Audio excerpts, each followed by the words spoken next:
Cut content. Every game has it. Ideas that sound great at first, features that were planned early on, or entire pieces of material that never made it into the final release. And Assassin's Creed has a lot of it. To be honest, a lot more than you'd expect. This is actually the third Assassin's Creed cut content video I've made, so if you haven't seen the other two yet, definitely go check those out after or before this one. There's a good chance if you're thinking, wait, why didn't you mention this piece of cut content? Well, it's probably already covered in one of those videos. Stuff like the removed crossbow in Assassin's Creed 1, or how Assassin's Creed Syndicate originally went by the name Assassin's Creed Victory. At this point though, it's getting harder to dig up more cut content about the franchise, unless Darby McDevitt watches this video and decides to email me a bunch of his original concepts. Anyway, after making these videos and going through so much of it, I do think this might end up being the final Assassin's Creed cut content video on the channel. So with that said, let's try to end this little trilogy on a high note. We're going to look at some more cut content, along with a few unused ideas that never made it into the games. And like always, we're starting right at the beginning with Assassin's Creed 1. To start things off, let's go all the way back to 2004. At this point, Ubisoft wasn't even calling the game Assassin's Creed yet. They were under the illusion that they were making a Prince of Persia Sands of Time spin-off. Because of that Prince connection, the original pitch actually featured a female assassin. Early concept art by a Ubisoft artist shows off this female assassin, and to be honest, she looks incredible. This was 3 years before Altair was even a thing, and back then Assassin's Creed was not the masculine heavy franchise dominated by assassins like Ezio or Connor. She wasn't even a side character either. This assassin was designed to be the main character. However, the gameplay loop was way different. The assassin you see in this concept art was actually meant to be a bodyguard for the prince. Yes, that prince, the one from Prince of Persia, who you can see as a little kid on a horse in this concept art. The idea was that you'd spend the game protecting him, which, yes, I think we dodged a bullet here. We've all played enough escort missions to know that protecting a whiny helpless child for a lot of hours would probably have killed the franchise before it even started. While it's a shame that we did not get a female assassin until much later with Assassin's Creed Liberation, I'm glad they traded the babysitting simulator for the lone wolf that we eventually got with Altair. And speaking of the prince, before Assassin's Creed became the juggernaut it is today, it was called Prince of Persia Assassins, but that's not the focus, because in those early drafts the identity of the protagonist was a major point of contention. One of the first few iterations actually saw the prince himself become the assassin. In this version, the prince had travelled to the Levant, the same Middle Eastern setting we eventually got in Assassin's Creed 1, and he traded his royal silks for a hood. Level design director Philippe Bergeron mentioned that while the setting felt very Assassin's Creed-like, the team quickly realized that forcing the prince into this role did not make much sense anymore. He wasn't really a quote-unquote prince if he was a shadow-dwelling killer for hire. They even had internal footage of this version running with a co-op partner, showing the prince and a second assassin parkouring through markets together. Eventually, the team felt that this new direction was so strong, it should not be anchored to the Prince of Persia name at all. They decided that a reset was better than trying to make a royal protagonist fit a story about a secret society of killers. And this was the exact moment the prince was benched, and the modern assassin was born. Next up is a concept that would have fundamentally changed how we experienced the Holy Land. Early in development, the game's creator, Patrice Désilets, had a very specific hardcore vision. He wanted no UI, no minimap, no health bars, and absolutely no mission markers. The idea was to force the player to actually inhabit the world. If you needed to find a target, you could not follow a GPS icon. You had to listen to NPCs and look for visual landmarks, and even scout from the rooftops like a real scout. You had to find your objectives exactly how Altair would have. Unfortunately, when they got to the playtesting phase, it was a skill issue. People got lost. It turns out that being a master assassin is a lot harder when you don't have a HUD holding your hand, and the team realized that it was just too difficult for the average player. They eventually caved in and added the UI that we know today, but you can still see remnants of that pure vision in the way the eagle sense and social stealth were originally designed. What do you think about this one? Would you have played Assassin's Creed 1 if it did not have any user interface or map? Now this one sounds like a fever dream, but there was actually a point in time where Ubisoft attempted to bring Assassin's Creed 1 to the PlayStation 2. Yes, one whole generation before the PlayStation 3, which is what it launched on. Before their new Scimitar engine was fully ready, the team was essentially flying blind, prototyping ideas in the old Prince of Persia engine and even Unreal Engine. For a few months, they genuinely tried to see if they could squeeze a limited version of Assassin's Creed 1 onto Sony's older hardware. However, it did not take long for them to hit a massive technical wall. The core promise of the game, those massive seamless cities and the dense reactive crowds, was simply impossible for the PlayStation 2 to handle. They realized that trying to downscale the vision would just result in a broken mess, so they killed the project entirely to focus entirely on the next-gen power of the PlayStation 3 and the Xbox 360. It's crazy to think that we almost got a demade, stripped-back version of Assassin's Creed 1 on the PlayStation 2. One of the biggest what-ifs of Assassin's Creed 1 is the sheer scale of the cities. We know Damascus, Acre and Jerusalem as having 3 distinct districts each, right? But the original ambition was way more massive. Jean Goudon, who by the way is a name that I am excited about, especially in 2026. Anyway, Jean Goudon revealed that they initially planned for 9 districts per city instead of the 3 that we currently have now. Now, this doesn't necessarily mean the cities would have been 3 times larger in physical size, but the variety and density would have been on a different level. The idea was to have a much wider range of architectural styles and social classes represented within each city walls. Unfortunately, the reality of deadlines reared its ugly head. To actually get the game out the door, the team had to consolidate those 9 unique zones into the 3 that we eventually played.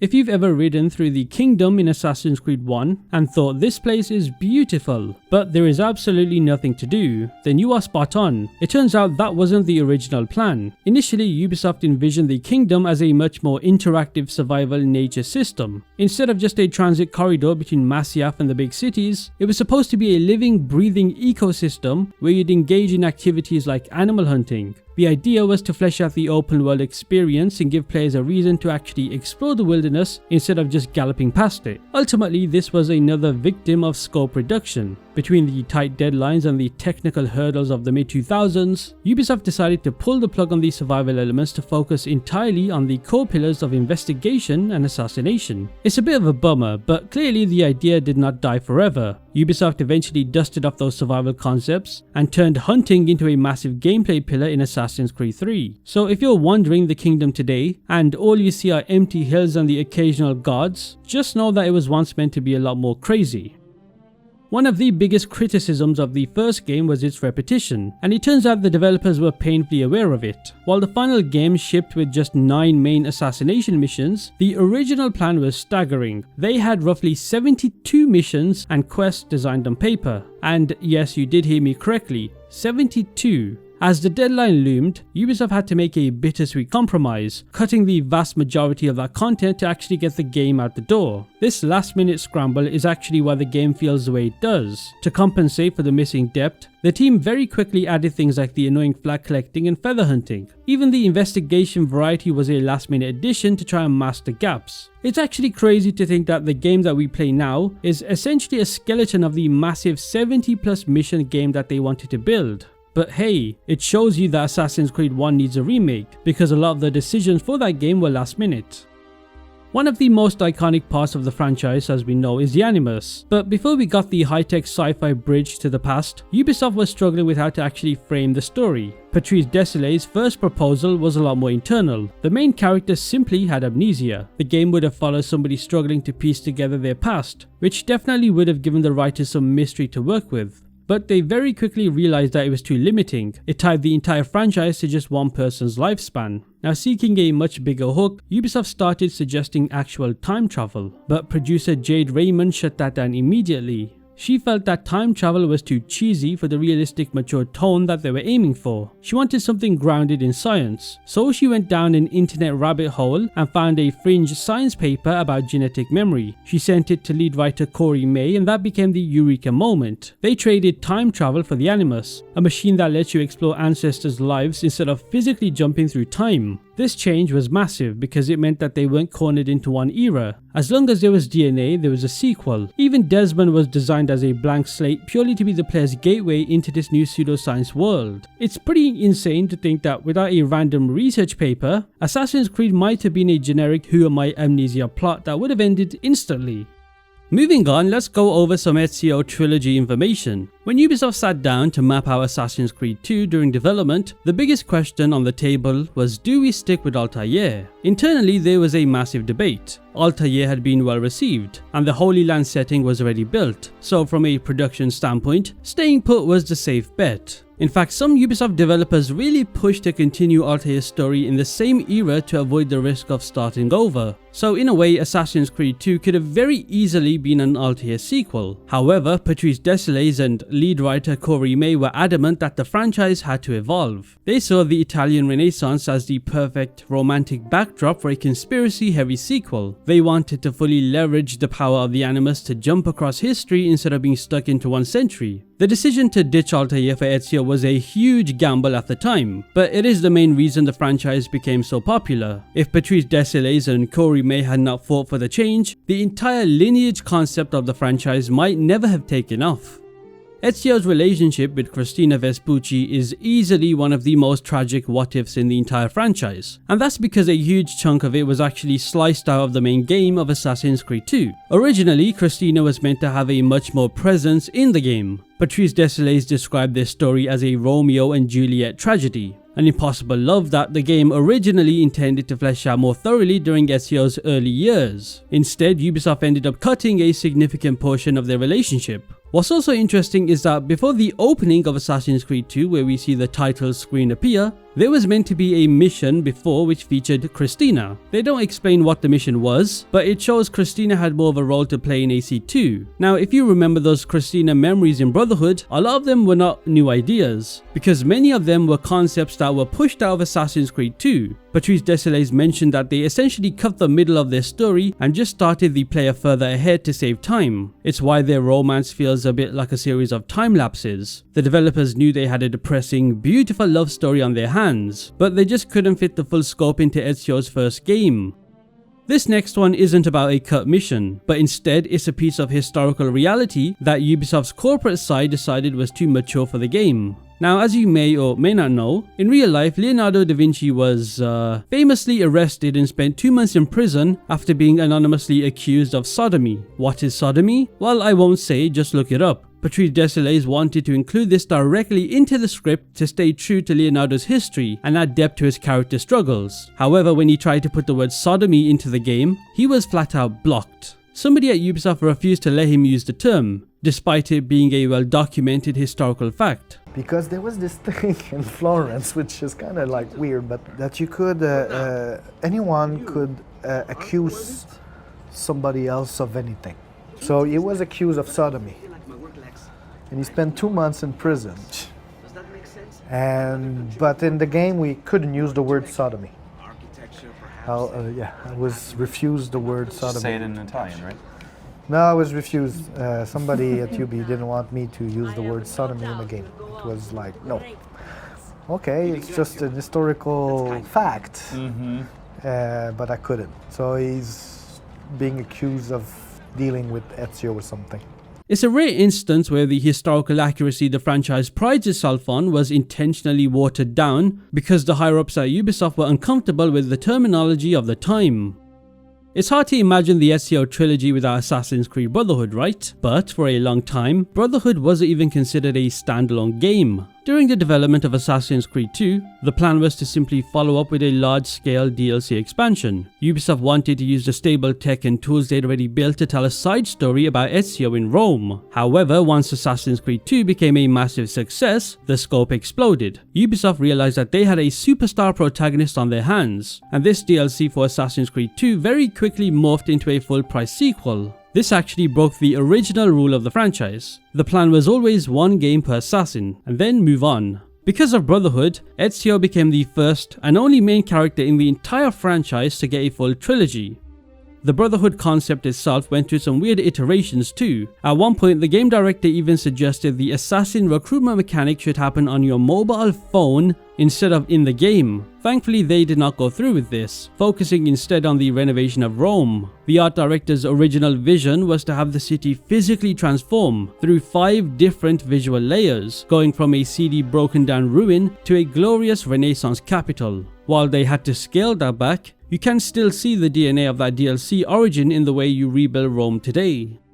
One of the most fascinating things about Ezio's journey is just how much of it was originally crammed into the script of Assassin's Creed 2. We often think of his life as 3 distinct stages, right? The vengeful youth character in AC2, the master assassin in AC Brotherhood, and the wise older mentor in Revelations. But the original plan was to have that entire Brotherhood mentor arc play out in the second game. Jean Goujon revealed that the initial intent was to take Ezio from a reckless teenager all the way to the leader of the Assassin Order in one single massive game. However, as development progressed, the team realized that this was obviously way too much for one game to handle. They had this incredible character, but trying to fit his transition into a mentor alongside the conspiracy of, the Patsy and the Borgias would have completely bloated the story of Assassin's Creed 2. By cutting that final mentor phase, they actually saved the franchise. It gave them the breathing room to turn that scrap third act into its own standalone game, which is Assassin's Creed Brotherhood.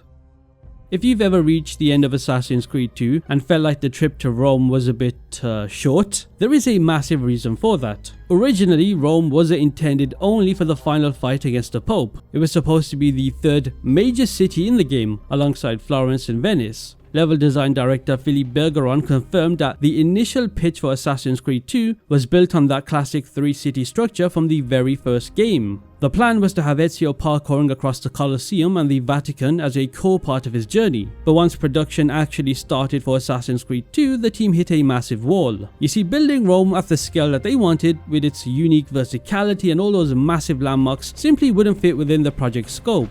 Instead of delivering a watered down tiny version of Rome, they made the tough call to cut it as a free roam location. This is actually why the final mission in the game feels so linear. They repurposed what they had built into a corridor level just to finish the story.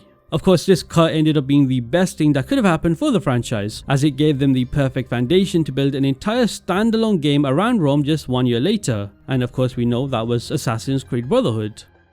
Believe it or not, the franchise's iconic multiplayer was actually supposed to start in Assassin's Creed 2, not Brotherhood. Ubisoft desperately wanted to bring that social stealth fantasy to an online space, but they hit a massive technical wall. The Anvil engine simply wasn't built for it. At the time, Anvil was designed for massive single-player crowds and complex parkour animations. Trying to sync those 100-person crowds across a network was, as the developers put it, not technically feasible. Beyond the technology, they also hadn't nailed down the fun factor yet. They spent a ton of time iterating how to give the players clues about their targets without making it too easy. Ultimately, they realized that they needed a dedicated cycle to get it right. They bumped the entire mode to Brotherhood, giving the Ubisoft Anarchy team an extra year to rebuild the engine and perfect hunter versus hunted gameplay that we see in the multiplayer modes after. This one is pretty common knowledge, but I figured I'd mention it, as it is one of the most surprising pivots in the franchise's history, and that is Assassin's Creed Revelations actually began life as a handheld game for the Nintendo 3DS. Codenamed Final Episode and later announced at E3 2010 as Lost Legacy, the project was being developed by the team behind the PSP and DS spin-offs. Narrative director Darby McDevitt had already mapped out the entire story, featuring a young Suleiman and the journey to Machiavelli. However, when Ubisoft realized Assassin's Creed 3 would not be ready for 2011, they cancelled the 3DS version and moved the entire concept to consoles to fill the gap.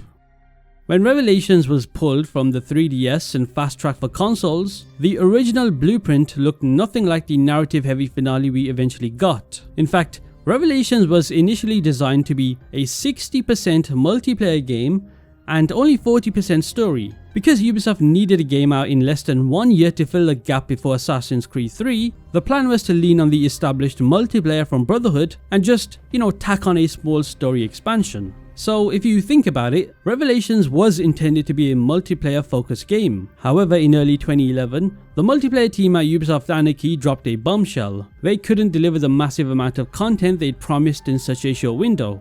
This left the writers, including Darby McDevitt, in a whirlwind scramble to beef up the single-player campaign to justify a full-price release. It was during this frantic period that the team came up with the idea of playing as Altair again. They essentially wrote, mocapped and recorded the entire expanded script between January and June of that year. If you think about it, if Ubisoft Anarchy had not hit those roadblocks, the emotional closure of Ezio and Altair's relationship might have been nothing more than a short secondary mode. Before landing on the name Assassin's Creed Revelations, Ubisoft almost went with a much more literal title. and that was Assassin's Creed Crossroads. The name was a nod to Constantinople's real-world history as the literal meeting point between the East and the West, where different religions and civilizations collided. In fact, Darby McDevitt himself actually preferred the name Crossroads, and he fought against the Revelations title. He felt that Revelations was a bit of a marketing gimmick that misled players into expecting massive low bombs, when in reality the game was a personal character study. He joked that Crossroads just wasn't sexy enough for the higher-ups, even if it fit the setting perfectly. It feels like every time we talk about the early Assassin's Creed games, there's a scrapped co-op mode somewhere hiding. And that is true for Assassin's Creed Revelations, because for Revelations, this was more than just a passing thought, because this game had a fully fleshed out co-op mode called Battle for Rhodes. The plan was to create a 4-player co-op experience that felt like a small campaign, instead of being just a side activity. The team at Ubisoft Anarchy actually spent about 3 months building it, and even got it up and running. However, they eventually hit a wall. Managing a massive world with complex NPCs and syncing 4 players at once proved to be a technical nightmare for the aging engine. There were serious concerns about performance and whether the fast-paced, stressful nature of the multiplayer would translate well to a co-op setting. So instead of releasing a broken co-op mode, they pulled the plug entirely. But the work didn't go to waste. This failed Revelations co-op actually became the technical foundation for the Wolfpack mode that we see in Assassin's Creed 3. The developers really wanted a middle ground for solo players who were too intimidated by competitive play, and while Revelations missed out, it did pave the way for the online story framing we got later, complete with those creepy Black Mirror-esque Abstergo product advertisements. To wrap up the Ezio era, we have to talk about Assassin's Creed Embers, which I highly recommend watching. This short film was a massive responsibility for Darby McDevitt, who felt the weight of giving the world's most iconic assassin a proper funeral. While the final product is an emotional rollercoaster where you will tear up, it's missing a huge piece of closure, and that was Niccolo Machiavelli. Originally, the film opened with much more old man energy. There was a scene where Machiavelli visits Ezio's villa to read excerpts from his latest play, since the real Machiavelli actually became a playwright later in life. Meanwhile, Ezio just wanted his old friend to shut up and try that year's vintage from his vineyard. Even more emotional was a cut goodbye scene where 2 legends discuss the passing of Leonardo da Vinci. Ezio mentions being with Leonardo when he died, and Machiavelli offers a final quiet reflection on their friend being in a better place. It would have been the ultimate "the boys are back together" moment, but it was slashed for the most video game reason possible, and that was budget. Ubisoft did not have the time or money to create a high quality character model for Machiavelli, so they had to stick to the bare essentials, which was Ezio, his family and Xiao Jun. It's a shame too, because instead of that final Brotherhood farewell, Assassin's Creed Embers jumped straight to Ezio writing his final letters. And if you're wondering why we didn't just see Ezio's death in Revelations, it's actually a strict lore rule. Once an ancestor has a child, the animus follows the child's memory. Since Ezio already had kids by the time of Embers, we literally couldn't stay in his head. We had to watch his final moments from the outside. Moving on to the American Revolution. One of the most interesting what-ifs for Assassin's Creed 3 involves the city of Quebec. If you watch my previous cut content videos, you might remember me mentioning that Quebec was originally planned as a second major city for Assassin's Creed Rogue, set to be an assassin's stronghold that Shay would visit throughout the story. Well, it turns out that it wasn't the first time the city was left on the cutting room floor. Very early in the development of Assassin's Creed 3, original creative director Patrice Désilets envisioned a much more personal North American family story that featured Quebec as a main location. The idea was to explore a broader story of North America that went beyond the 13 colonies. This early concept eventually evolved into the game we know today, but as the focus changed towards the specific conflict between the Patriots and the Redcoats in Boston and New York, Quebec was once again sidelined to keep the scope manageable. It's quite crazy to think that this one city was teased and then cut from 2 separate games in the Kenway era. One of the most interesting pieces of cut content, or rather unused concepts, is Connor's character development, because it involves a feature that we would not see in the series for another 6 years in Odyssey. During the development of Assassin's Creed 3, Marc-Alexis Cote, who would later go on to lead Syndicate and Odyssey and Shadows, pitched the idea of a branching dialogue system. And yes, you heard that right. Dialogue choices in Assassin's Creed 3. The goal was specifically to add more depth to Connor's personality during the homestead missions, allowing the player to engage more personally with the inhabitants and flesh out Connor's more stoic demeanor. However, when he brought the idea to creative director Alex Hutchinson, he quickly shut that shit down. Hutchinson felt it was far too early for the franchise to pivot into RPG territory, and from a technical standpoint, building a full conversation engine on top of everything else in Assassin's Creed 3 was just too much of a technical endeavor. It's fascinating to realize that the DNA for Odyssey's dialogue choices actually started as a rejected pitch to make Connor Kenway a more expressive protagonist, and it also shows you that Mark Alexis Cote, who is no longer at Ubisoft, wanted dialogue choices in Assassin's Creed 3. I mean, damn. One of the most successful games in the entire franchise, Assassin's Creed Black Flag, almost wasn't a mainline game at all. During development, it was codenamed Golden Age, and there was a massive internal debate at Ubisoft about how to actually brand it. Because you spent the vast majority of the game playing as a pirate instead of a sworn member of the Brotherhood, many on the Ubisoft team felt that it didn't fit the traditional mold. At one point, the plan was to release the game as a spin-off titled The Black Flag and Assassin's Creed Story. As Ama Ezio explained, it was essentially a game set in the universe, but not necessarily a true Assassin's Creed game. This branding crisis is actually the reason why Black Flag is the only game in the entire series to have both a number and a subtitle. They eventually compromised by calling it Assassin's Creed 4 Black Flag to signal that it was a massive blockbuster, even if the protagonist spent more time chasing gold than following the creed.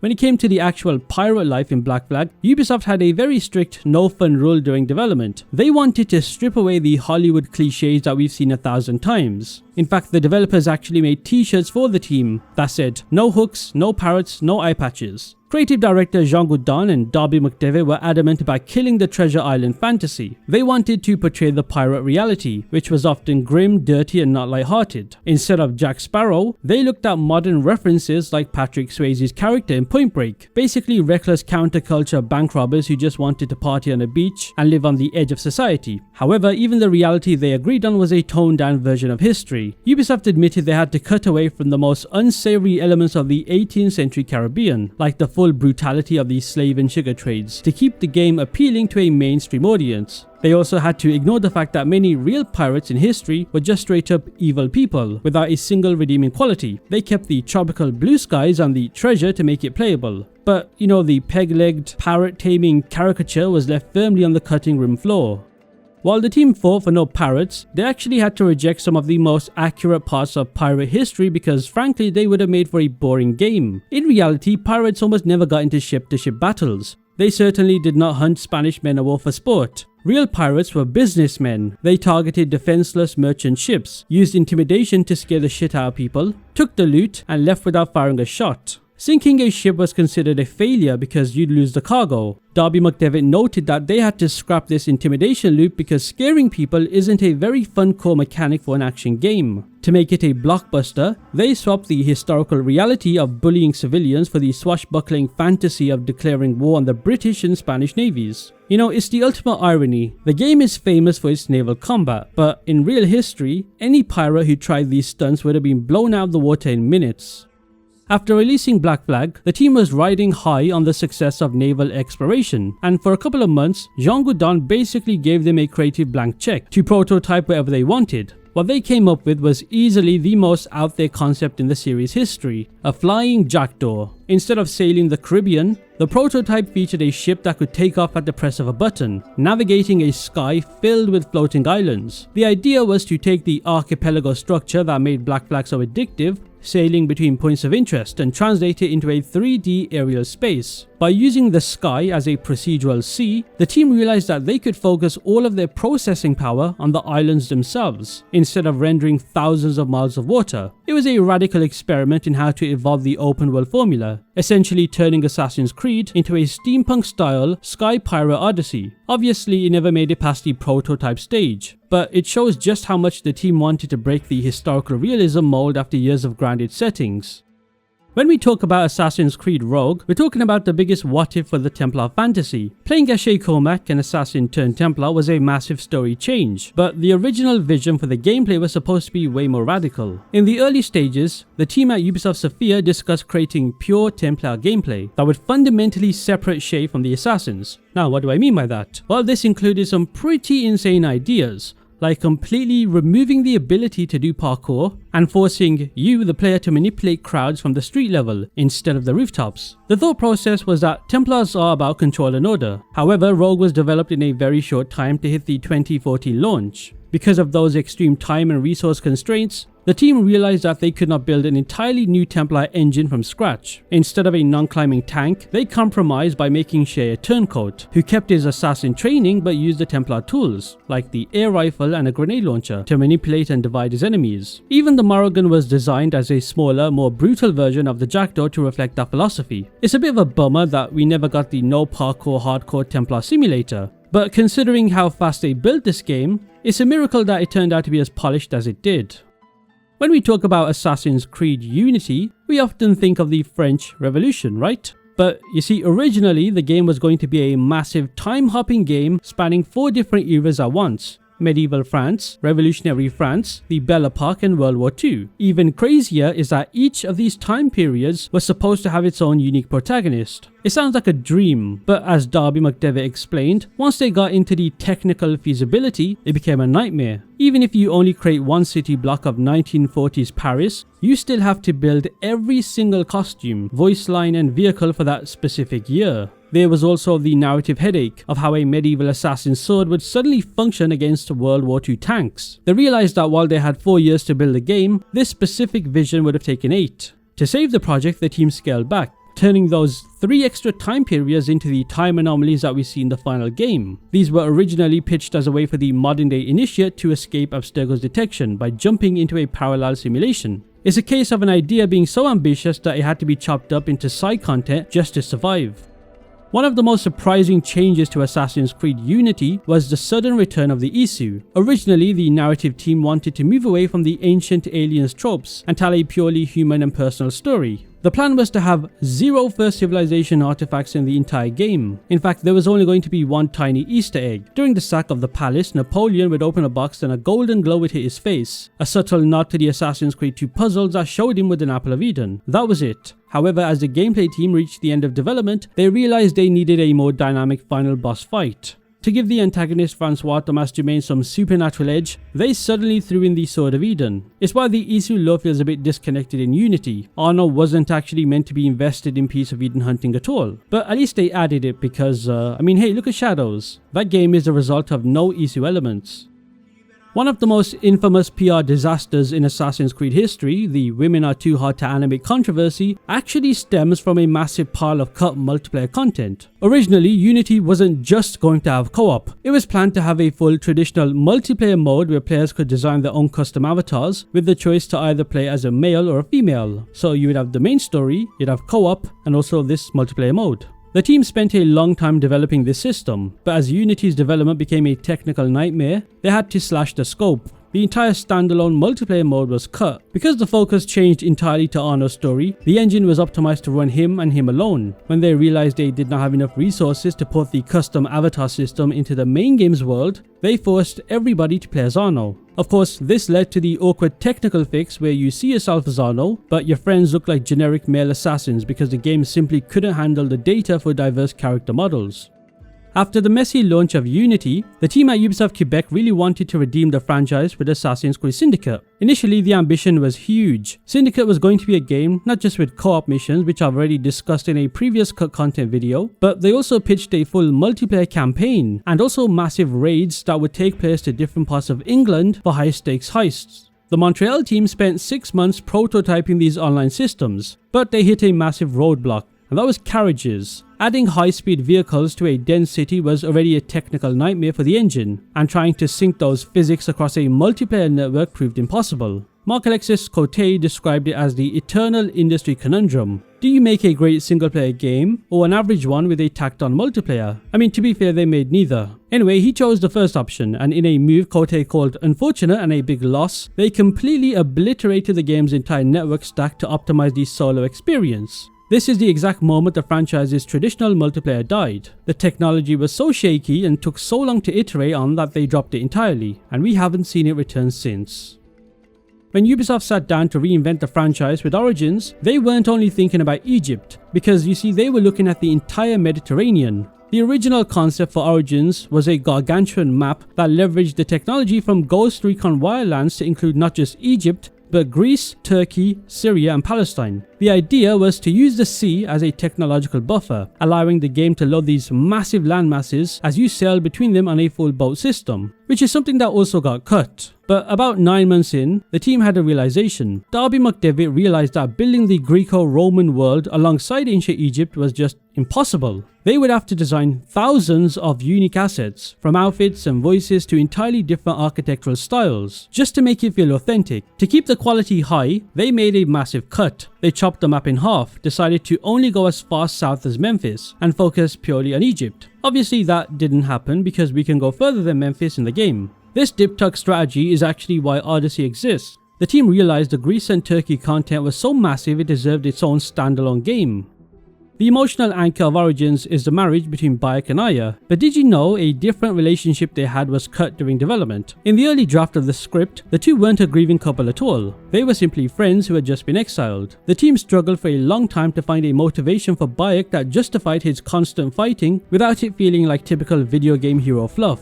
Eventually, they realized that just being friends did not provide enough narrative weight for the massive journey they were planning. They decided to reshuffle the entire story, transforming Bayek and Aya's relationship into marriage defined by the tragic loss of their son Kemu. This change was massive, because it moved Bayek away from being an untouchable superhero like some previous protagonists in the franchise and made him deeply human. It turned the game from a generic revenge plot into a transformative love story about two people realizing that they can never go back to their old lives.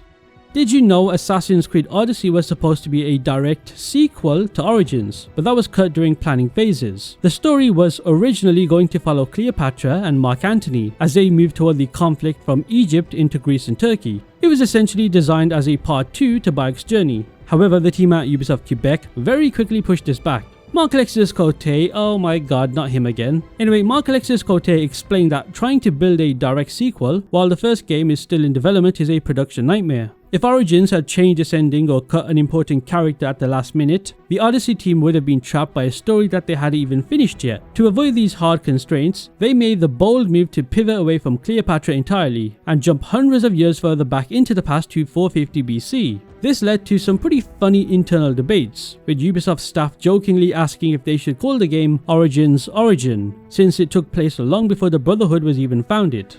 To wrap things up, we have to talk about how Ubisoft handled the Viking problem in Valhalla. When you think of Vikings, you often think of mindless, blood-drenched barbarians. But early in development, the team realized that if they stayed 100% true to the brutal historical reality, they would end up with a protagonist that players might find impossible to like. In the real Viking sagas, characters were often incredibly violent and selfish. But for Valhalla, that brutal fantasy was intentionally cut and toned down for Eivor. The team wanted to move away from the rape and pillage cliches, which they noted were mostly written by the people the Vikings conquered, and instead focused on the idea of a warrior poet. This is why Eivor has a modern sensibility in the game. While the game doesn't ignore the fact that raiding happened, the narrative team made a conscious effort to give the most unsavory actions to side characters, while Eivor remains a curious, noble leader focused on settling and protecting their clan.